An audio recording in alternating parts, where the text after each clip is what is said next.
당사자가 신청한 증거를 확인을 하고 추가로 신청할 증거가 있는지 확인하는 순서로 진행을 하겠습니다. 그 증거 조사는 다음에 열릴 변론기일에서 하고 오늘은 증거 체부만 결정하도록 하겠습니다. 먼저 청구인 측에서 신청하신 증거를 확인하겠습니다. 저번에 그 지금 변론기일이라고 다음 하셔서요. 저희로서는 잠깐만요. 네네. 나중에 다 진행이 됩니다. 좀 네네네. 기다리십시오. 예. 네. 청구인 측은 지난 준비기일까지 갑 1호 중에 1부터 10호 중에 100일까지 제출을 하셨습니다. 그리고 오늘 갑 11호 중에 1부터 갑 20호 중에 5까지 제출하시는 거죠? 네. 예. 그리고 지난 준비기일에서 그 갑 9호증 국회 사무처 CCTV 영상의 촬영 시각하고 장소를 특정해달라고 요청을 했는데 1월 2일자 증거설명서에 그 내용이 있습니까? 예. 그리고 피청구인 측에서는 그 청구인 측이 이번에 이거 1월 2일자로 제출을 한 거죠? 오늘 제출하신 건가요? 언제? 오늘 하신 건가요? 1월 3일자 어제입니까? 그 1월 2일자 그 제출한 증거 확인하셨습니까? 그 네. 보셨습니까? 예. 오늘 보셨죠? 그 지금 청구인 측이 제출한 증거에 대한 의견을 지금 말씀을 해주셨는데 갑 1호증의 1부터 7호증까지 그 의견을 진술을 하셨죠? 네, 그걸 보면은 증거 제출 청구인이 증거 제출서 제출한 네. 1번에 대해서 저희 네. 의견 냈고요. 네, 네. 오늘 수령한 것은 의견 보고 의견 그 내겠습니다. 증거 인부서 내셨죠? 오늘자로. 오늘자로 냈습니다. 예, 증거 1호증의 1 내지 63은 부동의를 하셨고, 네. 그렇죠? 갑 3호증부터 갑 7호증, 이게 다 국회 회의록인데 부동의 하셨죠? 네. 그건 이제 예. 순서 절차 거치지 않고 한 네네. 예. 것이기 때문에. 그래서 갑 8호증부터는 이제 추후에 하시겠다고 네. 그 증거 인부서를 내셨습니다. 그 갑 2호증은 재판소 결정문이어서 이거는 그냥 동의하시는 건가요? 갑 2호증. 예, 포고령 부분이어서 아니, 예. 2호증은 포고령. 아, 이제 죄송해요. 1호증이 57. 예, 예. 갑 2호증 포고령은 그 동의를 하시는 거고요. 동의가 아니라 그 저기 사실조회로 하는 사실조회로? 네.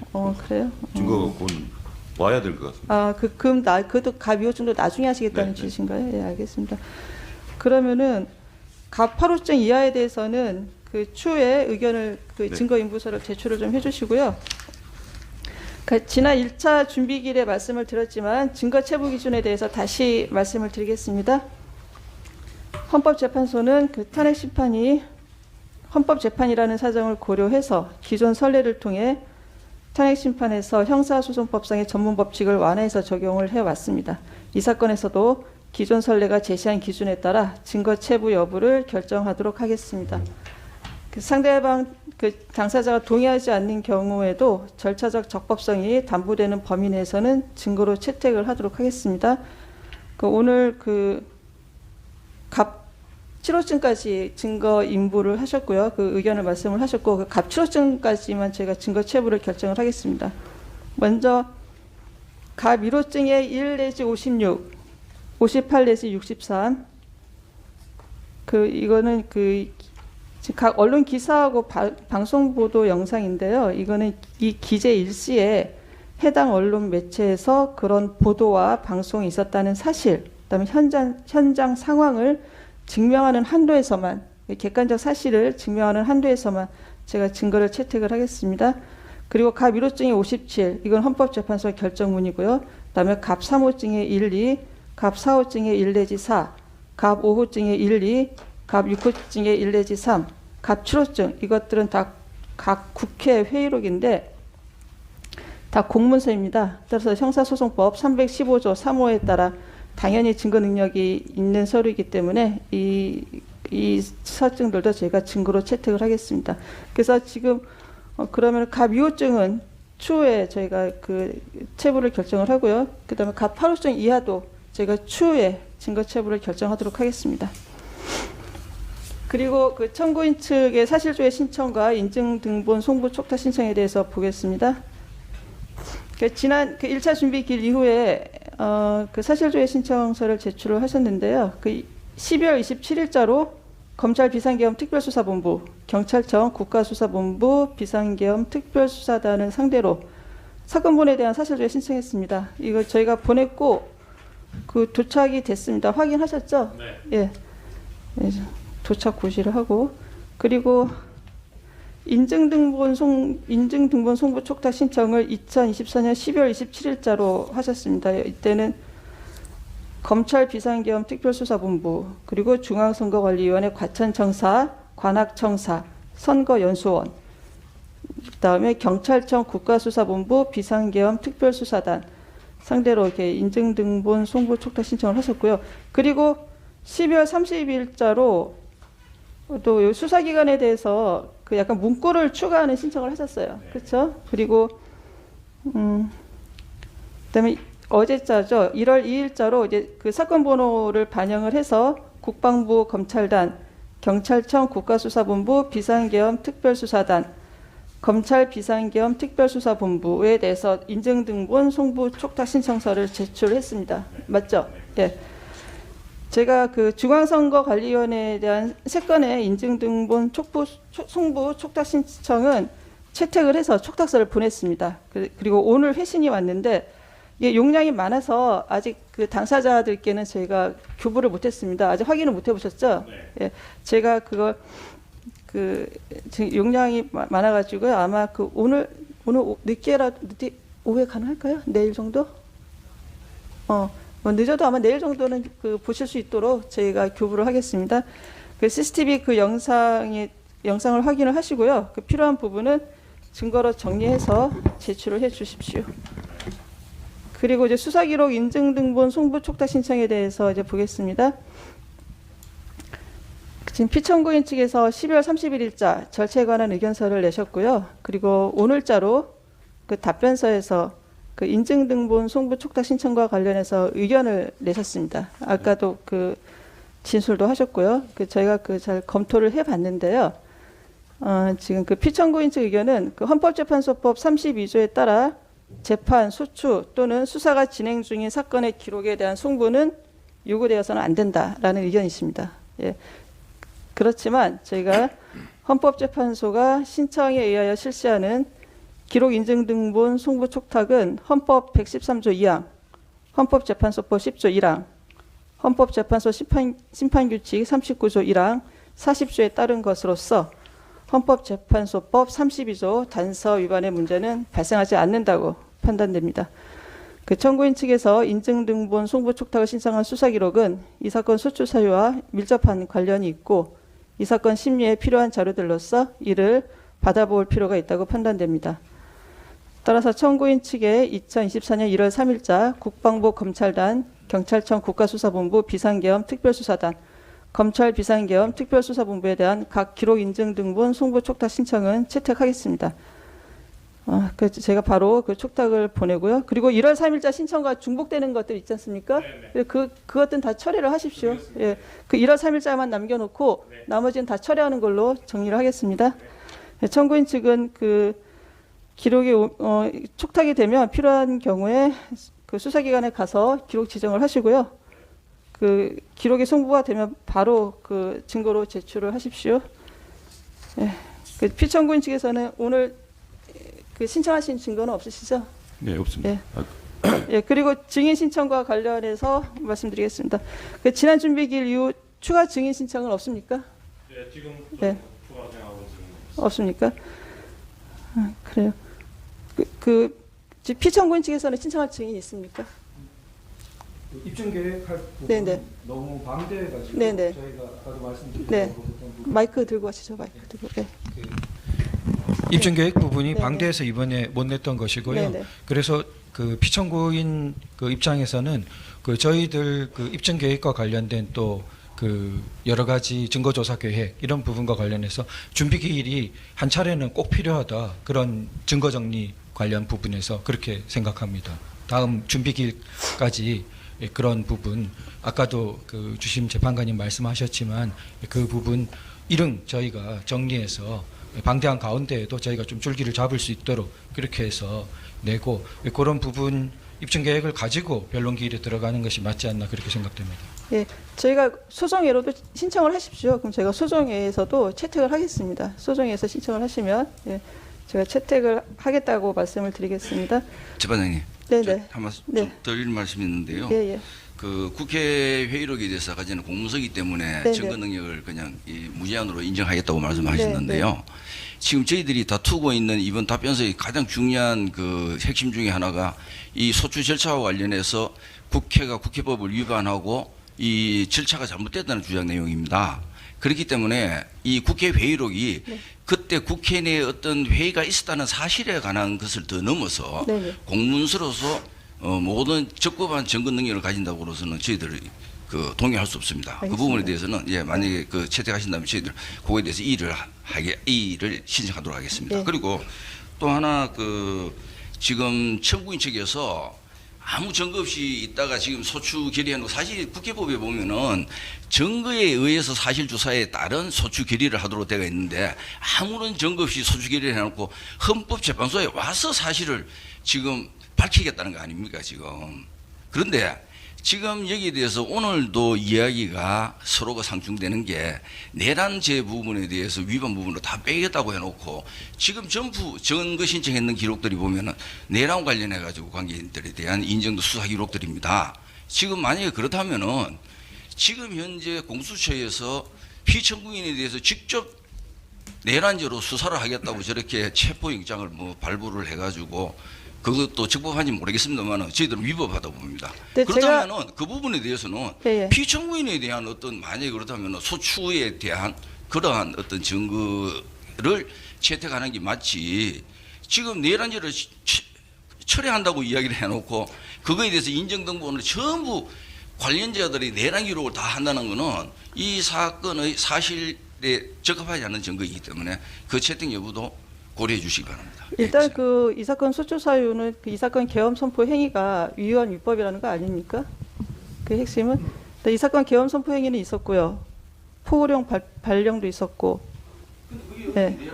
그러니까 그게 내란죄가 되느냐 안 되느냐 이제 그 일단 내란죄가 된다고 주장을 했는데 그 주장에 대해서는 뭐 다시 생각해 보겠다는 거 아니에요? 그 청구인 측에서는 그 부분은 예 재판소가 일단 법적 평가 아니겠습니까? 계엄 선포 행위가 그렇죠? 예, 예, 법적 평가는 저희 재판소가 하겠습니다. 너무 걱정하지 마십시오. 네. 사실에 대한 증거로서 네. 그래 방대한 증거를 채택하는 게 제일 맞는데 그것을 지금 예, 말씀하십시오. 재판장님 한 말씀만 드리겠습니다. 네, 내가 뭐 한 말씀만 드리고 지금 저 사실은 국민들의 총 관심사도 내란이 있었느냐 여부고 사실은 형식적으로는 지금 그 탄핵 소추 사건이지만 형사적으로 내란죄가 있었는지를 갖다가 판단받는 거로 지금 국민들은 다 생각하고 있을 겁니다. 뭐 헌법재판소가 국민에 따라서 뭐 저거 하는 건 아니지만 네. 실질적으로 이 재판은 내란죄가 평가 안 되고서 그 탄핵만 판단할 수가 있는지 저는 원천적으로 그게 가능한지도 의심스럽습니다. 저희가 예. 그 재판관들이 그 점을 많이 검토하고 있습니다. 지금 연구를 하고 있습니다. 예, 그 근데 제가 점은, 한 말씀만 더- 걱정하지 마십시오. 예. 예. 지금 소추인 측에서 하는 그 아까도 지적했지만 이제 네. 태도를 보면은 저희가 이제 시간을 갖다가 계속 지연한다 이렇게 주장을 하시는데 내란죄를 갖다가 이게 쟁점으로 해가지고 내란죄 위반을 갖다가 탄핵 그 사유로 넣게 되면은 내란이 되느냐 안 되느냐 가지고 시간이 많이 끌릴 겁니다. 그 부분을 갖다가 지금 저 편법으로 그 잘라내고 네.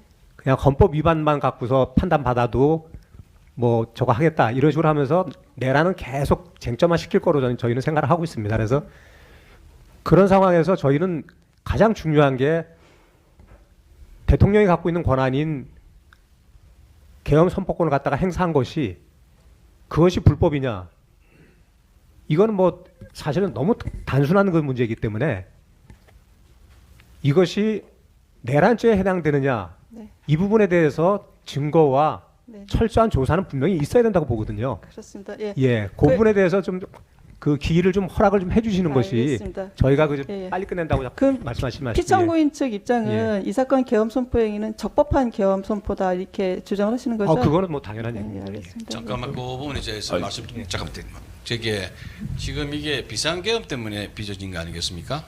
근데 비상계엄은 원칙적으로 통치행위입니다. 그에 대해서는 이의가 없는 걸 알고 있는데 그러나 통치행위에 해당한다 할지라도 내란죄에 해당하면 또 별개다 그런 취지입니다. 근데 통치행위인데 내란죄는 별개 내란죄를 빼버리면 문제는 하나도 없지 않습니까?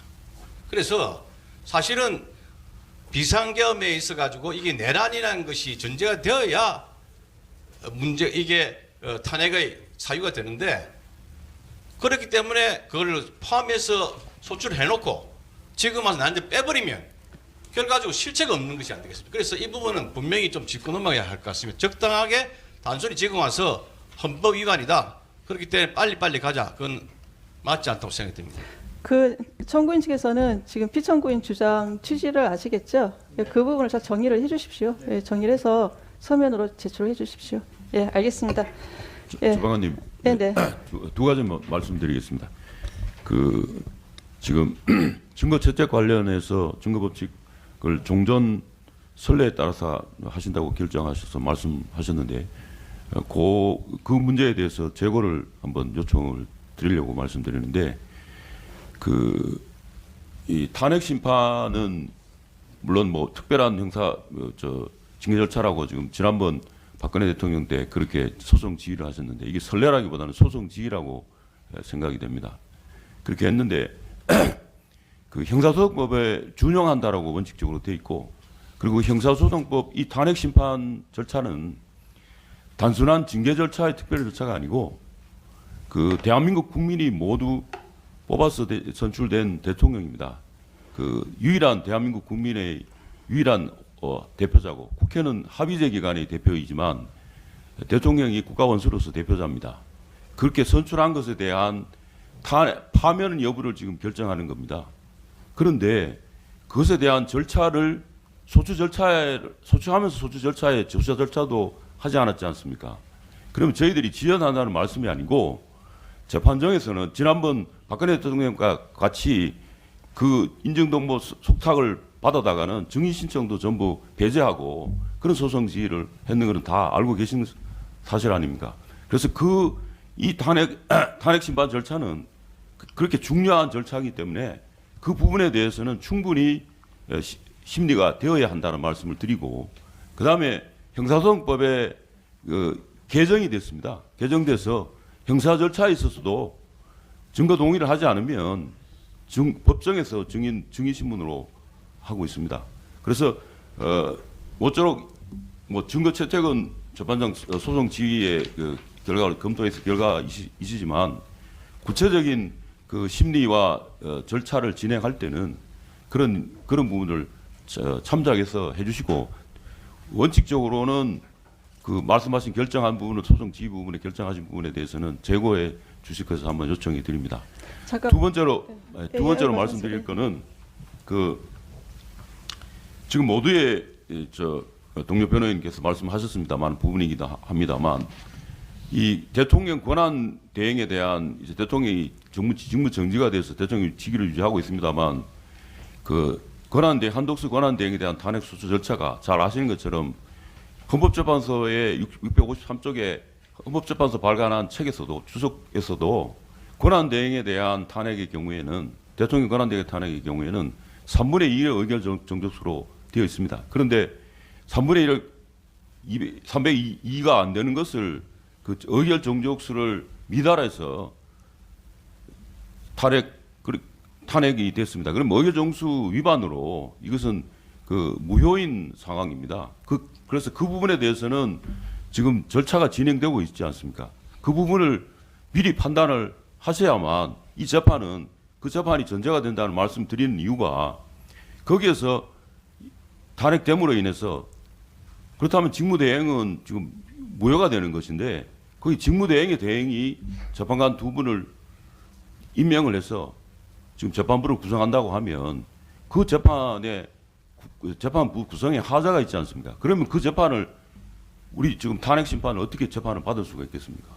그 부분을 먼저 변론조차도 좋고 뭐 종료하고 좋고 변론조차를 새로 열신 건 좋은데 빨리 엮고 우리가 그 지연하는 건 아닙니다. 그 판단을 먼저 하시고 난 뒤에 해야만 원활한 저희 그 변론에 참가할 수 있다는 말씀을 다시 한번 드립니다. 그 부분에 대해서 네. 다시 한번 알겠습니다. 심각하게 예. 그 별도의 살펴봐 사건이 주십시오. 있어가지고요. 네. 거기에 대해서는 제가 아마 빠른 검토와 결정이 있을 걸로 예측을 하고 있습니다.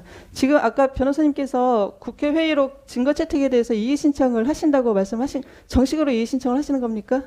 저희들 상에서 하게 되면 그 서면으로 하시겠어요? 지금 구두로 하시는 건 아니고요. 예, 일단 제가 이제 채택은 하고 나중에 뭐 서면으로 뭐 이전 신청서를 내십시오. 예, 예, 그러면 네, 재판장님 지금 말씀하신 관련해 가지고 네. 예, 한 말씀만 좀 네, 올리겠습니다. 그 32조 그 관련 헌법재판소법 네. 인증등본 송부촉탁 관련 부분입니다. 그 피청구인 측 대리인들로서는 그 피청구인 마찬가지로 이 문제를 굉장히 중대하게 생각하고 있습니다. 그 말씀하신 바 가운데 지난 그 박근혜 전 대통령 탄핵 사건에서도 헌법 113조 헌법재판소법 10조 이런 부분을 반박 근거 규정으로 두셨는데 사실은 그 원문을 자세히 보면 법률에 저촉되지 아니하는 범위 안에서 심판에 관한 규칙을 제정할 수 있다로 해석되는 것으로 보입니다. 명문이.